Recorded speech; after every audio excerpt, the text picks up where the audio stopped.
Hvilke språk dette? Ja, nei, jeg vet ikke. Vet ikke. Jeg vet ikke. Kan du gjette? Jeg føler det sånn noe sted sånn i Midtøsten. Midtøsten? Det sånn... Hva Midtøsten? Hvilke land? Sånn Irak og Iran og sånt. Irak og Iran og sånn, vet vi her. Men det sånn arabiske Iran? land. Ja, det kanskje Iran? ikke de landene der, kanskje. Nei. Jeg vet ikke, kanskje noen asiatiske land da, kanskje. Koreansk? Nei, det helt annerledes. Det sånne symboler. Jeg vil fortelle deg etterpå, ok? Ok? Hvilke land har dette nasjonalflagget? Ikke det sånn Wales, eller noe? Nei. Er det? Ja. Er det Wales? Ja? Du? Vet du? Jeg visste ikke at det var Wales. Walisisk, som snakkes i Wales. Har du vært i Wales? Nei, jeg har ikke det. Nei. Nei, ok. Hva det offisielle språket, eller det offisielle språkene i Wales? Jeg vet ikke. Du sa at det var hva var det? Walisisk, og så engelsk, kanskje? Ok. Ja, jeg tror det er de to. Engelsk og walisisk. Ja. Ok. Riktig, ja, det er riktig, ja, ok. En point til. Ja. I hvilket år ble walisisk anerkjent som offisielt språk i Wales? Nå stiller du vanskelige spørsmål. Ja, jeg bare stiller vanskelige Ja. spørsmål. Det er sikkert skikkelig sent, sånn overraskende sent, sikkert sånn 1930. Ok, 1930? Ja, skikkelig sent. Da tar jeg 2000-tallet. 2000-tallet? Ja. Ok. Nøyaktig hvilket år? 2003, sier vi. 2003? Ja, det er det jeg tipper. 2003? 1983? 1933. Da tar vi 33. Så tidlig. Ja. Ok. 2011? Å, det var nesten! Ja. Det var nesten! Jeg var nærme. Ja, kan det. Random land. Hvor mange prosent av snakker walisisk?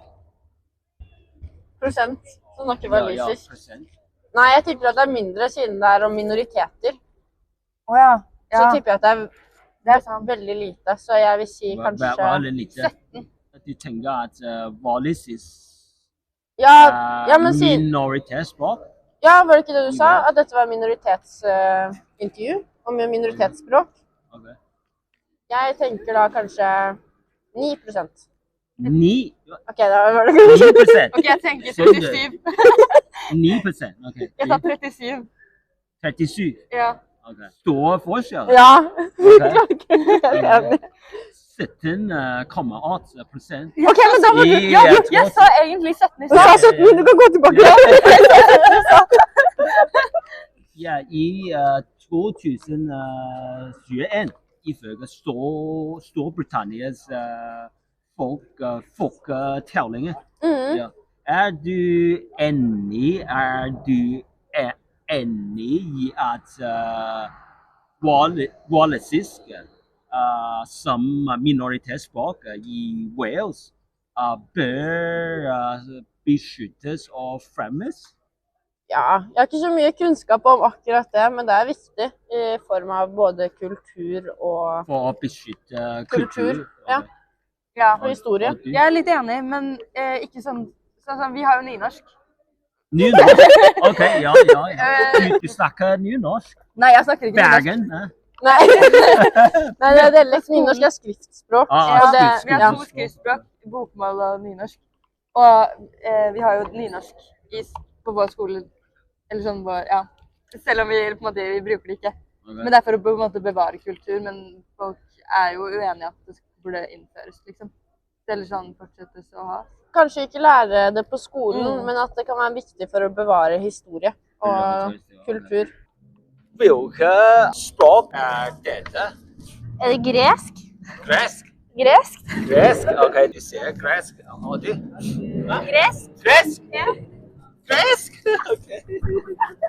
Jeg vil fortelle dere etterpå, ok?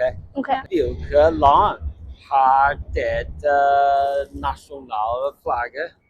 Japan? Nei! Nei, det... Jeg vet ikke. Nei, Jeg vet ikke. kan du gjette? Chile. Chile? Chile? Ok. Du? Mali? Mali? Det er jo ikke et land. da. Jo. Land? Ja, Land? Mali. er et land. Hva er Mali? Vent da. Det er et land. Mali? I Afrika? Ja, Vest-Afrika. Ok, Mali. Wales. Wales. Wales? Wales? Ja. Ok. Hvor er Wales? Ved London? Har du vært til Wales Nei. før? Nei? Nei? Ok. Hva er den offisielle språket? Eller det offisielle språkene i Wales? Engelsk?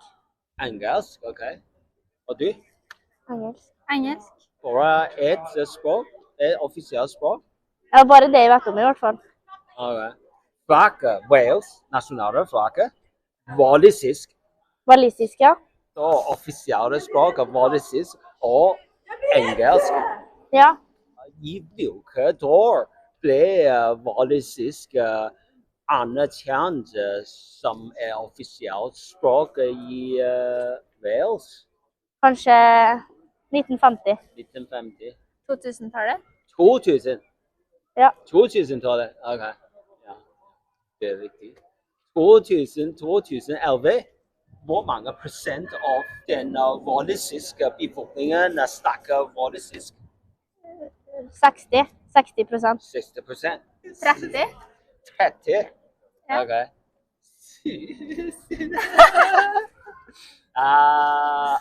70,8%. Ok. Ja, det er lavt. Det er lavt. Ja, som minoritetsspråk. Ja. Er du enig i at walisisk som minoritetsspråk i Wales bør beskyttes og fremmes? Ja, jeg synes det burde bli beskyttes, og de burde lære mer om det på skolen og sånn at det blir beholdt språket, da. Ja, og du? Enig. Ok, samme. Ja. Ok. Hvilke språk er dette? Ligner ikke på noe som jeg kjenner til. Nei, jeg har ikke peiling. Er det fra Asia? Nei. Nei? Nei, Eh, ikke fra Asia. Er det europeisk språk? Ja. Europeisk, ok. Europeiske språk, ja. Jeg vet at Ungarn har et rart språk, men jeg vet ikke om det har noe sånt rart skriftspråk.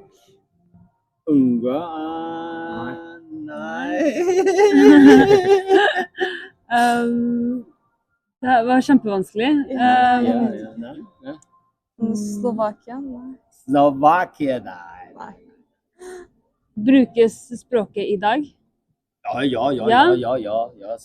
selvfølgelig. I Vest-Europa, ikke øst. Andorra? Andorra? Nei. Nei? Er det noe gaelic? Altså Welsh? Nei, ok, ja, nærmer meg. Walisisk. Walisisk? Walisisk? Ja, Welsh. Ja. Ja. For det eneste sånn, hvis jeg er på vestsida, da er det gaelic eller welsh. Ja. Hvilke land har dette nasjonalflagget? Ja, Wales. Hva er det offisielle språket, eller offisielle språkene i Wales? Walisisk og engelsk? Walisisk, engelsk? Er det flere enn de to? Kanskje. Jeg kan ikke fortelle deg bare. Jeg ville sagt de to også. Ja, walisisk og engelsk. Begge engelsk. Ja. Du også? Ja, ok. For Gaelic er Skottland. Ja, hva er Eller gaelic egentlig? Skotland. Er gaelic egentlig sånn, for det var ikke noe irsk eller, ja, litt skotsk. Irsk gaelic, ok. Ja, Nei, irsk gaelic. Det irsk. Ja, jeg er velsk og engelsk. Ja. Walisisk og engelsk. Walisisk og engelsk. Alle riktig. Ja. Ja. Ok, I hvilket år ble walisisk anerkjent som offisielt språk i Wales? Kjenner du noen som fra Wales? Skjønner ingen fra Wales. Ok. Ok, gjette 1985. 1985? Ja. Ok, 1985. Og du? 54. 1950. Jeg tenkte også 1950-tallet. Så tidlig. Du? Tidlig? Ok. Ok. Kanskje ikke tidlig. 1998 da. 1980. 98. Ja. Ok. Siden du sa det var tidlig. Nei. Er det 60-tallet da? Nei. Bare 2011. Ok. Ja, ok. Da var det nytt, ja. 2011. Det var nytt. Ok. Til og med i Wales. Ja. Ja. Hvor mange prosent av den walisiske befolkningen snakker walisisk? 60%? Okay. Det er 20%. 40. 20%? 20. Ja. 40%. 70%? 40. 20%? Ja. Det er riktig. Oi. Bare 17,8%. Wow. Så regnes walisisk som minoritetsspråk selv i Wales. Mm. Er du enig i at walisisk som minoritetsspråk i Wales bør beskyttes og fremmes? Ja. Ja. Ja. Enig. Enig. Ok, hvorfor? Det blir jo kulturarv. Det er litt det samme som her i Norge med nynorsk. At vi ivaretar... Snakker du nynorsk? Nei. Nei. Men det er jo kulturarv, så det er jo en del av vår historie. Samme som walisisk er jo en del av Wales historie. Så den bør ivaretas så det ikke forsvinner. Enig. Det er med historie at det er deres originale språk, og så engelsk kommet inn etterpå. Ja. Så er det at... På 1800-tallet var walisisk snakket av 8% av befolkningen i Wales som enspråklig. Bare walisisk ikke snakket engelsk. Bare 200 år. Walisisk ble nesten forsvunnet. Ja. Så er du enig? Ja, det var ikke det jeg skulle si. Hvilket språk er dette? Jeg vet ikke. Gjette. Jeg vet ikke. Nei, det ser ut som kanskje noe tysk eller polsk eller noe, kanskje. Jeg vet ikke. Nei, jeg vet ikke. Er det i Skandinavia, eller er det et annet sted? Sånn... Ikke Skandinavia? Nei, ikke Skandinavia. Svensk. Nei, hvilket språk er det da? Ikke spansk, nei. Hva er det da? Jeg vil fortelle dere etterpå, ok? Ok. Hvilke land har dette nasjonalflagget? Og jeg føler jeg vet om det. Jeg vet ikke så mye om geografi. Nei, jeg er så dårlig. Beklager. Vet ikke. Nei. Wales. Wales. Ja. Første spørsmål. Wales. Vi skal Kjempebra. Ja. Hvilke land har dette nasjonalflagget? Wales. Wales, ok. Wales. Hvilket språk er dette? Polsk. Polsk. Det er ikke polsk. Nei, Det er sånn tyrkisk. Ja, men mener du hvilket språk Hvilket språk? Nei, hvilket språk er det der? Ja, Det der er Kan du gi oss et hint? Hvilket språk snakkes i Wales? engelsk. Og engelsk? Snakker de ikke engelsk? Nei. Har du vært i Wales? Nei. Du? Nei? Er ikke det ved England? Selvfølgelig. Hun vet ikke. Jeg er litt usikker. Walisisk. Walisisk. Walisisk snakkes i Wales. Hva det offisielt språk? Eller det offisielle språkene i Wales? Walisk. Og engelsk. Walisisk. Engelsk. Hvor Wales? Hvor Wales? Jeg tror det er en sånn koloni. Engelsk? Og walesisk. Ok. Det ikke noe mer? Du? Ja, det vi sa. To. Ja, det offisielle språk engelsk og walisisk. Jeg sa jo engelsk i stad. Hvor mange prosent av den walisiske befolkningen snakker walisisk? 80%. 80%. 80. Og du? 64. Nøyaktig 64. Ok. 70. 75%. 75, 80, 64. Nei. Bare 17,8% snakker walisisk i Wales. Hva urfolks minoritetsspråkene i Storbritannia? Engelsk. Nei. Minoritetsspråket. Mindretall. Det Vet du? britisk. Det jo engelsk. Britisk. Britisk språk. Som Spansk. portugisisk. Spansk Portugisisk. som urfolks minoritetsspråk. Nei. Tror jeg vet. Jeg vet ikke. Vet ikke. Nei. Det 5. 5. 5 urfolks minoritetsspråkene i Storbritannia. Det var det sist. Ja. Det var det sist. Galisk. Og ganisk, skal vi se. Ganisk. Skotsk galisk. Ja. Konisk. Ja. Kanisk. Ja, konisk som snakkes i Cornwall. Ja. Og skotsk som snakkes i det skotske lavlandet. Ja.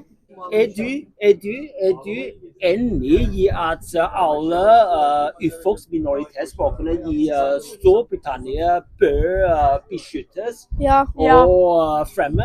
Yes. Ja. Yes. Hvorfor?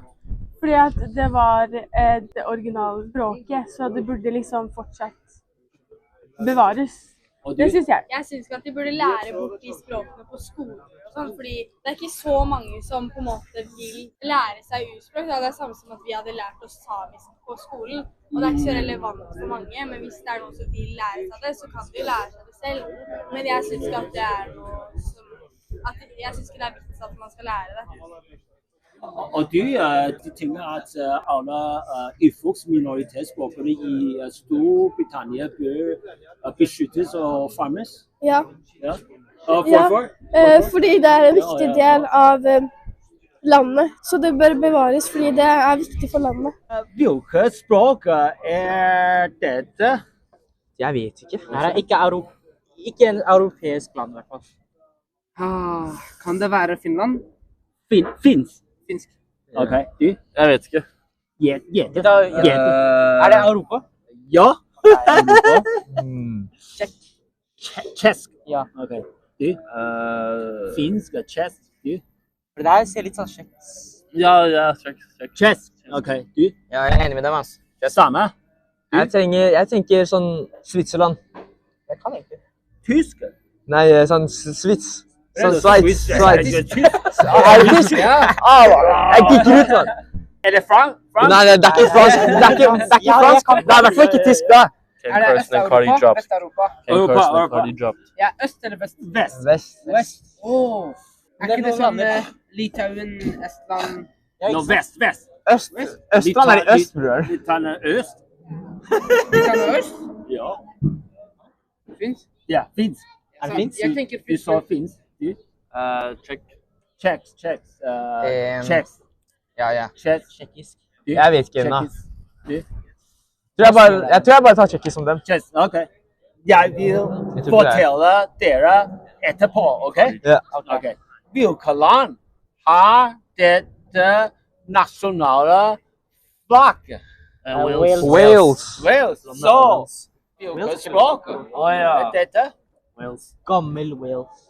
Gamle walisisk eller walisisk? Da snakker ikke de engelsk der.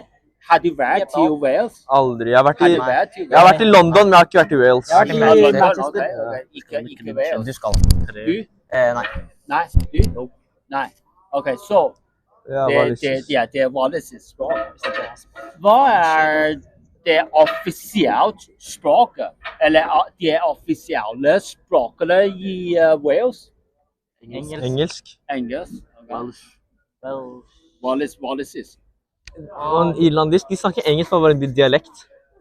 Nei, irsk er et språk. Ja, jo, det er sånn... Sånn, Har du vært til Irland? nei. Walisisk engelsk? Jeg er en mann. Samme. Alltid en mann. Samme. Ja, så sånn. Samme, ok. Alle viktig. Walisisk og engelsk. Wales? Ja, Wales. I hvilket år ble walisisk anerkjent som et offisielt språk i Wales? 2020? 2020? Ok. 1970. 1970? 1970? Ja. Du? 2010? 2010? 2015? 2010? 2011?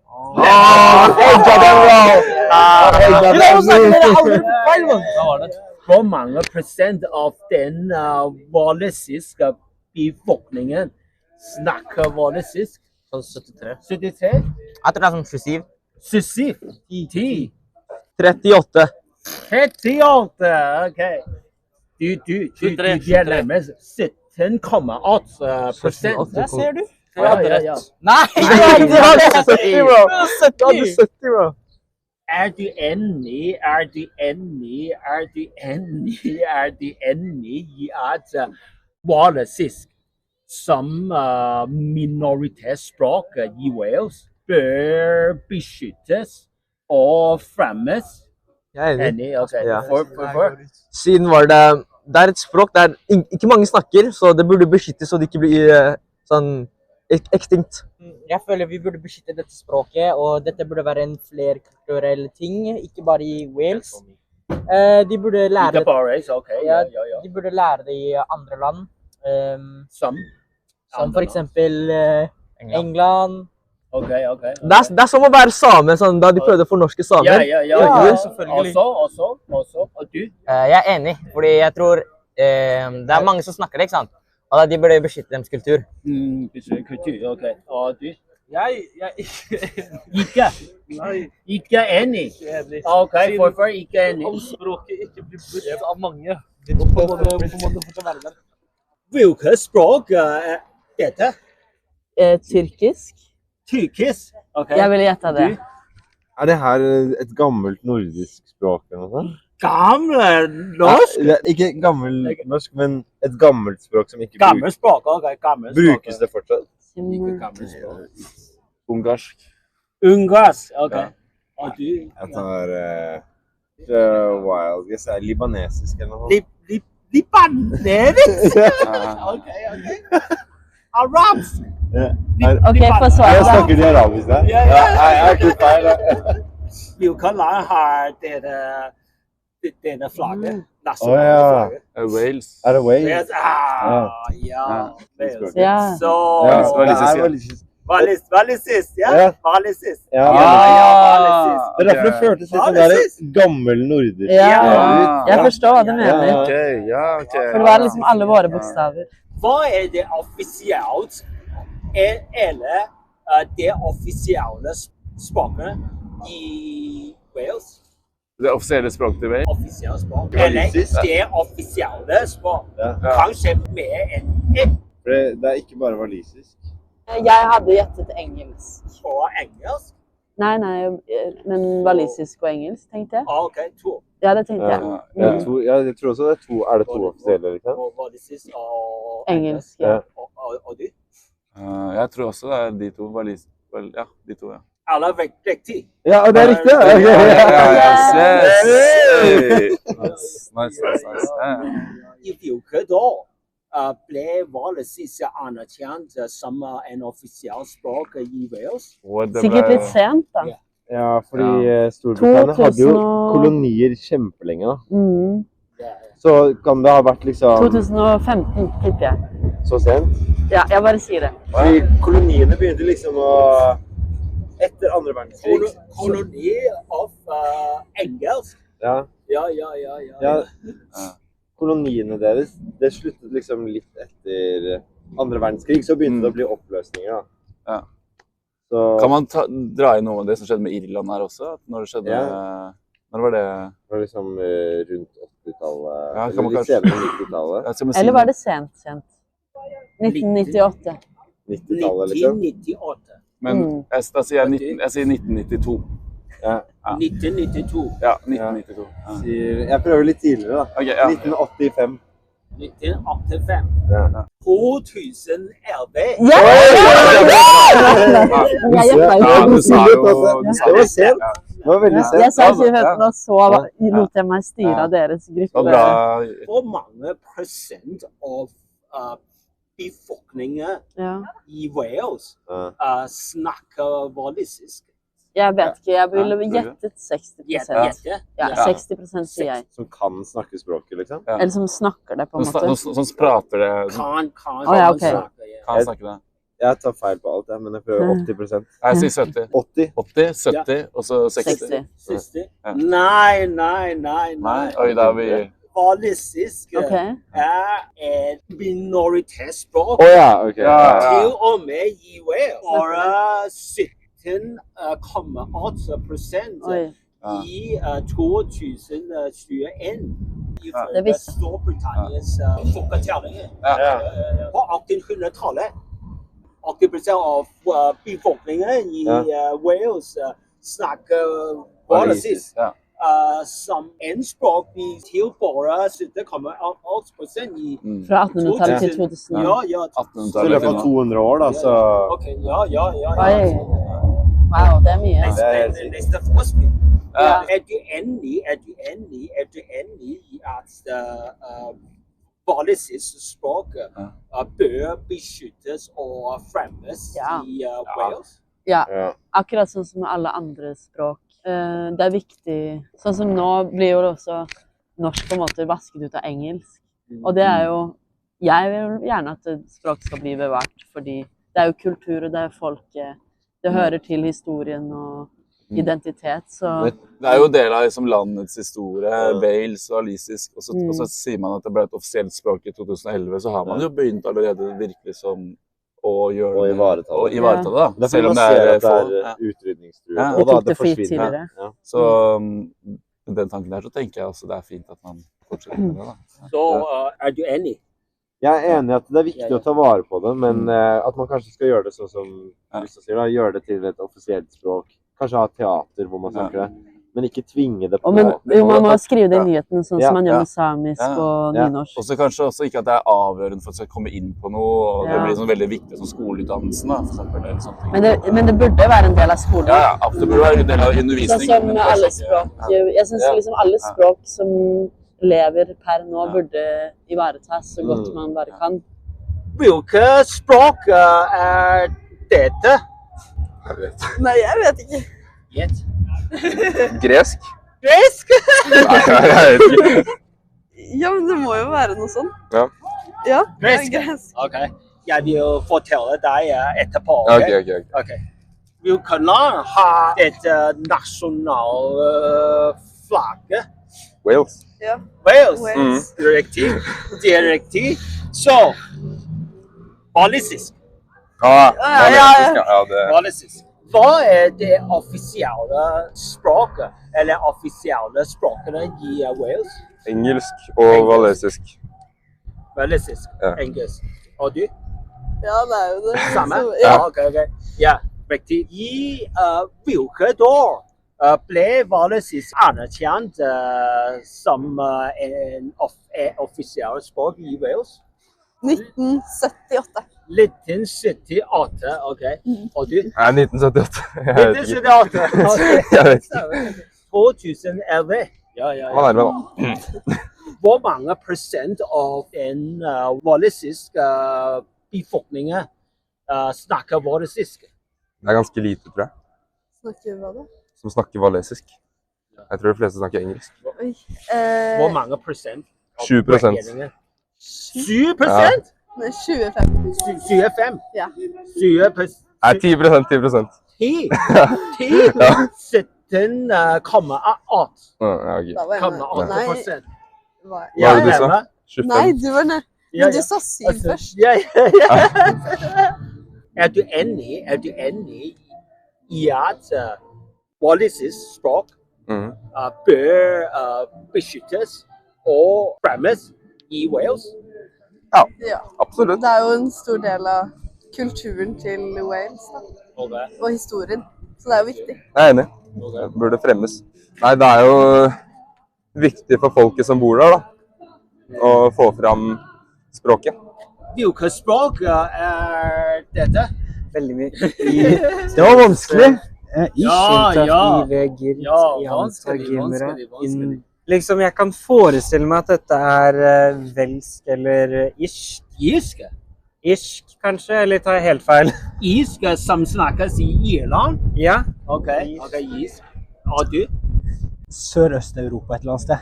Men i Balkan, ja. Ja, Slovakia. Jeg vil fortelle dere etterpå, ok? Ja, ok. Etterpå. Hvilke land har det nasjonale flagget? Det er Wales. Det var godt. Ok, det var bra. Jeg sa det kunne være velsk. Så, hvilke språk er det? Welsh. Gaelic. Walisisk. Irsk er keltisk språk som walisisk. Så nærme. Nærme, jeg kan ta nærme. Hva er det offisielle språk, eller det offisielle språkene i Wales? Det er vel engelsk og Wales. Engelsk og walisisk. Ja. Og du? Det er det samme. Ja, samme. Ja. Ok. Det er riktig. Ja. I hvilket år ble walisisk språk anerkjent som offisielt språk i Wales? Dette er kanskje veldig feil, men jeg vil tippe sånn 1920-tallet. 1920, ja. Offisielt. 1963. 1963, ja. Ok. Så nøyaktig. Nei. Bare 2011. Ja, det var senere. 2011. Ja, det er ikke lenge siden. Ja. Neste spørsmål. Hvor mange prosent av den walisiske befolkningen snakker walisiske språk? Sånn 2%. 2%? Ja. Så lavt? Ja, så lavt. 22. De er deres. Hvor mye er det? 17,8%. Ja, ok. Det var litt mer enn jeg trodde. Er du enig i at walisisk som minoritetsspråk til og med i Wales bør beskyttes og fremmes i Wales? Ja, det er jo en bit av historien, og det er jo det er litt sånn i Norge også, den samiske kulturen og samiske språk og sånn, vi må bevare det. Så er du enig? Jeg er enig i at det burde beskyttes, og at det burde fremmes litt i alle fall. Men beskyttes 100% absolutt. Hvilke språk er dette? Gaelic. Gaelic, ja. Det ser europeisk ut. Europeisk. Kanskje Welsh? Walisisk. Ja. Du sier walisisk, du? Jeg sier litauisk. Du? Jeg tenker walisisk. Walisisk? Ok. Hvor er det derfra? Jeg vil fortelle dere etterpå, ok? Ja. Hvilke land har dette nasjonale flagget? Wales. Så ja, Wales, walisisk. Ja. Hva er det offisielle språket, eller det offisielle språkene i Wales? Det er vel engelsk og walisisk. Engelsk, walisisk. Ja, engelsk og walisisk. Samme? Engelsk og walisisk. Ok, samme. Ja, det er riktig. I hvilket år ble walisisk anerkjent som en offisiell språk i Wales?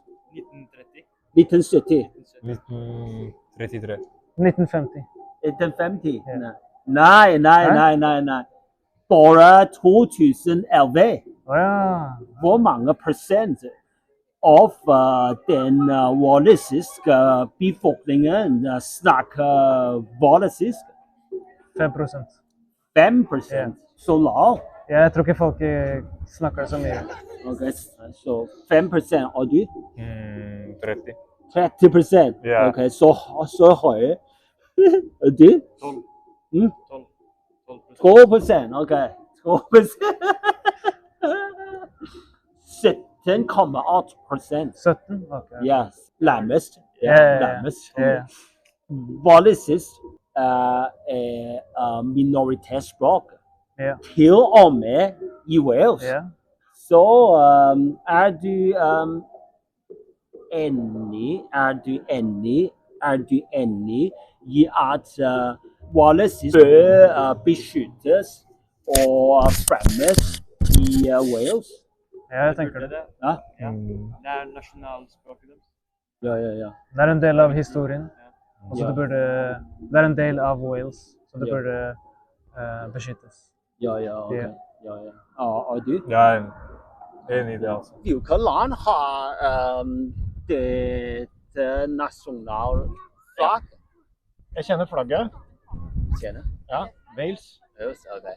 Jeg hadde egentlig tenkt mer Nei, jeg vet faktisk ikke. Nei. Eller tysker. Jeg tenkte Asia, men det passer ikke helt med språket, så jeg tror ikke det. Og du? Litt usikker. Hvilke språk er dette? Gelsk-walisisk. Gaelisk eller walisisk? Det er jo litt det samme, da. Samme? Ja, for walisisk er jo gelsk. Nei. Ikke samme. Ja, da går jeg for walisisk. Walisisk? Ok. Jeg prøver gelsk. Ja, ok. Gelsk? Walisisk og gelsk er forskjellig. Hva er det offisielt språk, eller de offisielle språkene i Wales? Engelsk og sikkert da walisisk, da, som du snakker om. Gelisk, kanskje? Eller er det ikke det i Wales i det hele tatt, kanskje? Jeg vet ikke. Ja, det er i hvert fall walisisk, og jeg tror også engelsk. Ja, gå for de to. Ok, to. Engelsk, walisisk. Enig i det. Ok, samme. Det er riktig. Det er så bra. Endelig klarte jeg det også. I hvilket år ble walisisk anerkjent for den walisiske regjeringen som er offisielt språk i Wales? 2020, da. Jeg tipper også ganske nylig, men jeg har ingen idé. 2020? 1860. 1860? Ja. Ok. Ok, da prøver jeg 1930. 1930? Ja, ok. I virkeligheten ble walisisk anerkjent offisielt språk i Wales bare i 2011. Du var i nærheten. Ikke så langt unna. Hvor mange prosent av den walisiske befolkningen snakker walisisk? 70%, kanskje? 70. Ja, jeg skal gå litt ned. Jeg sier 50. 50 halv. 50 halv. 25. 25, ok. Ja, i virkeligheten, andelen walisisktalende synker hvert år fra 80% som enspråklig på 1800-tallet til bare 17,8% i 2021 ifølge Storbritannias folketellinger. Så walisisk regnes som minoritetsspråk til og med i Wales. Hva er urfolksminoritetsspråkene i Storbritannia? walisisk, da. Walisisk, Det har vi jo først. den møter vi. Gaelic kanskje også? Da må vi ha med gælisk. Gælisk, ok. Og så det Manx. Manx, ok, ja. Det kjenner jeg ikke til. Hybridene, ja. Om de kan ha noe der. Ja, det vet jeg ikke hva det heter, men hybridene har noe eget språk. Det ligner på norsk. Og du? Enig i de tre, ja. Ja, ingen dyr. Ikke noe mer. Ja, det 5 minoritetsspråk. Manx ikke regnes som urfolksminoritetsspråk i Storbritannia, fordi denne Manx regnes ikke en del av Storbritannia. Ja, riktig. Så det 5. Det walisisk som snakkes i Wales. Det i skalisk som snakkes i Nord-Irland. Det skotsk-galisk som forskjellig enn irsk galisk. Skotsk-galisk som snakkes i det skotske høylandet. Og skotsk. Har du hørt om skotsk? Skotsk språk. Vi foreslo skotsk, så vi trodde vi kunne det, da. Som også forskjellig enn skotsk-galisk. Så det også en minoritetsgruppe, da. Ja, okay. Da har vi 2. Jeg trodde det bare var en dialekt, ja. Skotsk begynner på engelsk, og stammer også fra mellomengelsk, som moderne engelsk. Det også kornisk. Ja, kornisk, ja. Ja, som snakkes i Cornwall. Ja. Vet du hvor Cornwall? Sørvest? Helt sør, så langt sør og så langt vest du kommer. Sørvest, ja, du riktig. Ja. Men Cornwall ble fullstendig integrert i England for hundrevis år siden. Kornisk som keltisk språk, som walisk, irsk, galisk, skotsk-galisk, bretonsk. Ja, bretonsk også. Mansk også. Men det ble utdødd på slutten av 1700-tallet. Men har blitt gjenopplivet siden 1900-tallet med bare noen hundre korniske talerne. Er du enig i at alle urfolksminoritetsspråkene i Storbritannia bør beskyttes og fremmes? Ja, jeg synes jo man bør passe på at ikke de dør ut. Prøve å hjelpe folk med å kunne prate dem, men kanskje ikke tvinge folk til å prate, sånn som man har gjort i perioder, ikke sant? At man får lov til å velge selv da, om man ønsker å lære språket eller ikke. Jeg er også enig i det. Det bør bevares. Vi har mye digitale muligheter til å bevare ting nå, men for det ligger veldig mye verdi i kulturen, i språket. Men jeg er enig i at jeg vil heller ikke at man skal tvinge minoritetsspråk på barn som vokser opp i en moderne verden. Man må ha et åpent sinn på det. Men jeg tenker bevare det, beskytte det er fint. Jeg er enig. Å bevare det er viktig, men du må ikke tvinge folk til å prate det om de ikke vil. Og i de valget. Hvilket land har dette nasjonalflagget? Wales. Ja. Kjempebra. Er du? Wales. Er du? Ok. Wales. Hvilket språk dette? Spansk. Spansk? Nei. Spansk. Og du? Polsk. Polsk? Ok. Tysk. Tysk? Jeg vet ikke. Jeg vet ikke. Wales? Ja, det Så... Ja, Wales. Walisisk. Ja. Walisisk.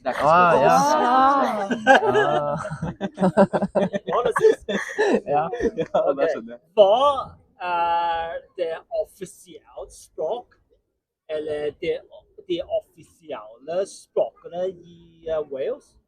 Walisisk. Ja. Walisisk? Ja. Bare walisisk? Ja. Nei. Er det mer? Britisk. Britisk? Er britisk et språk? Engelsk. Bare engelsk? Ja. Ok, og du? Kun og walisisk? Ja. Ok, og du? Scottish. Skotsk. som snakkes i Wales som offisielt språk? Lisa, vet du? Nei. Vet du? Nei, jeg vet Ja, ikke. vet du? Nei. Vet dere to? Nei. På engelsk og walisisk offisielle språkene i Wales. Hvor mange prosent av den walisiske befolkningen snakker walisisk? 20%. 20%? Ja. 90%. 90%? Ja. 15%? 15%? Nei. 10%. 10%? Ja. Ok. 35. 35? Ja. 20. 20%. Og du? 20? Ok. 17,8%. Jeg var nærmest, jeg sa 5. Jeg sa 10. Han sa 15, så han var nærmest. 17,8. Hva urfolksminoritetsspråk i Storbritannia? Engelsk. Minoritetsspråk som snakkes om mindretall av Ja, skotsk. Bare skotsk? Ja, Ok. bare skotsk. Og det språket der er på velsis. Bare sist. Og skotsk. Og du? Vet ikke. Og du? Og du? Jeg vet ikke. Nei? Jeg vet ikke. Du? Det er 5 urfolksminoritetsspråk i Storbritannia. Walisiske, iskardisk, skotsk, skadisk, tonisk og skotsk. Er du enig i at alle urfolksminoritetsspråkene i Storbritannia bør beskyttes og fremmes? Ja. Ja. Ja. 100%? Hvorfor? Det er bare sånn det burde være. Ok. Fordi det er sånn det burde være. Jeg vet ikke helt, fordi det er kanskje bedre sånn. Hvilke land har dette nasjonalflagget? Wales. Kjempebra. Hvilke språk er dette? Japan. Japansk?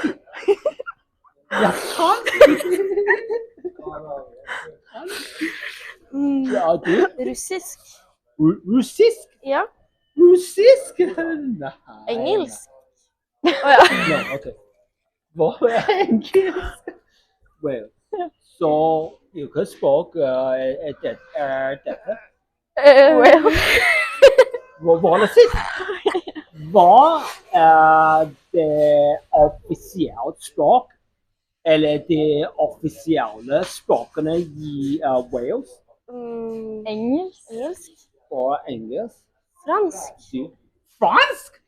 Som snakkes i Nei. Offisielle språk? Nei, jeg vet ikke. I Wales? Walisisk. Walisisk, engelsk? Skottisk. Har du vært i Wales? Nei. Og du? Nei? Ok. Så offisielle språk, eller offisielle språkene i Wales? Hva sier du? Engelsk og walisisk. Og walisisk. Og du? Jeg vet ikke. Ja, du er riktig.